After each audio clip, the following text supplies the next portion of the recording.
Hey guys, Henry here, and today we're going to be talking about and reviewing the film The Father. The Father is co-written and directed by Florian Zeller and based on his 2012 play Le Père. And it stars Anthony Hopkins as Anthony, an 80-year-old Londoner who is succumbing to dementia, and the film puts the viewers into the mind of Anthony as his mind deteriorates, and allows us to experience his confusion as if it was our own. We also get a glimpse of the perspectives of his loved ones and caretakers who are trying to help him along as his condition worsens and his confusion turns into frustration as he tries to sort out his own memories and work out what is real and what isn't. Throughout the film, we constantly question what's true, what the order of events are, and who certain people are as they come and go, taking on various names and identities depending on Anthony's recognition. It is an absolutely heartbreaking film, and every moment that is depicted feels urgent and real, only for us to move on to a contradictory moment, forcing us to question what we had just experienced. This movie moves very quickly with a runtime of 90 minutes and with an urgency speeding towards an inevitable and tragic end. Of course, the heart of the film rests firmly on Anthony Hopkins' performance. He balances being passive,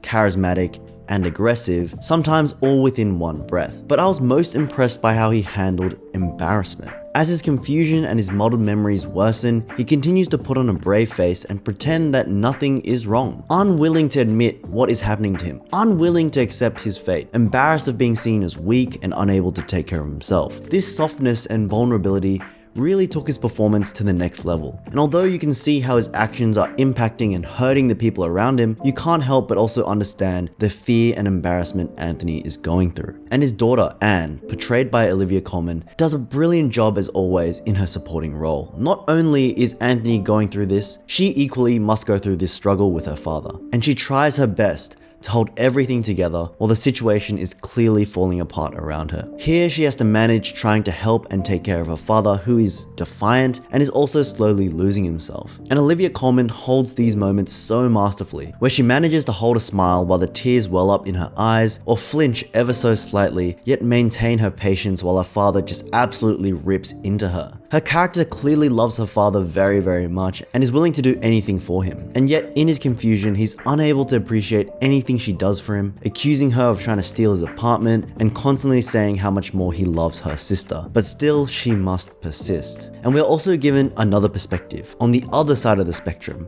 through Paul, who is supposedly Anne's husband, but with this movie, who knows? And Paul is sick of caring for Anthony and sick of his lack of appreciation and his constant confusion, wanting Anthony just to let him and Anne get along with their lives. What makes this film so compelling is the storytelling and the editing, and the way that it's intentionally and specifically confusing. We see variations of the same conversations happening over and over again, however, with minor tweaks here and there, changes to small details. Maybe the flat isn't Anthony's, maybe it's actually Anne's, maybe Anne does have a husband still, or did they separate years ago? And then suddenly there are more jarring changes. Anne is now played by Olivia Williams. She looks completely different. And Paul is suddenly a different person as well. But these variations aren't just included to confuse the audience just for the sake of it. These variations are similar enough that there's no clear outright reality or hallucination. Every variation is a viable reality, a viable version of the truth. And as the film progresses, for Anthony and the viewer, it becomes harder and harder to discern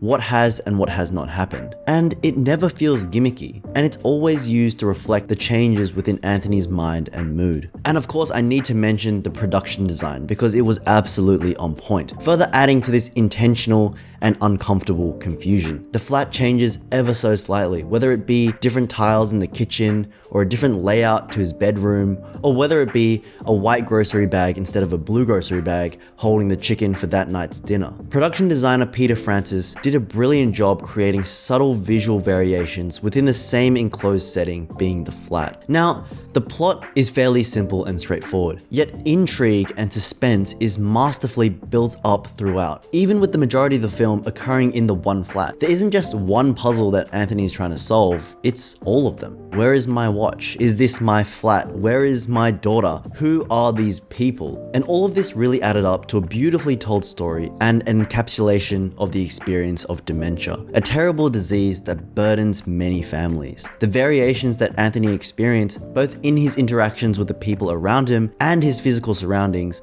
really overwhelms you with this sense of sadness. Throughout the film, he's in his home, or Anne's home, surrounded by people that love him and want to care for him. These things should provide him with a feeling of safety and security, yet the subtle changes and the variations cause things to be slightly off, and that means he's living in a home that he slowly doesn't recognize. And that in turn is deeply unsettling. The Father is absolutely worth watching. Dementia and other similar diseases are not uncommon, and I'm sure a lot of viewers have experienced a similar decline with their own loved ones. I feel like this film would be relatable to so many people, and also puts a mirror up to your own mortality. We might not be at that stage yet, but one day that could be us. I also think what this movie does well is somewhat bridge an understanding of the frustrations of the person experiencing the confusion and the often unacknowledged struggle of the loved ones who are trying to support them. Thank you guys for watching the video. Be sure to hit that like button and don't forget to subscribe. What did you guys think of The Father? Do you agree with my take? I would love to hear your thoughts in the comment section down below. As always, thank you guys all again for tuning in, and I'll catch you all in the next video.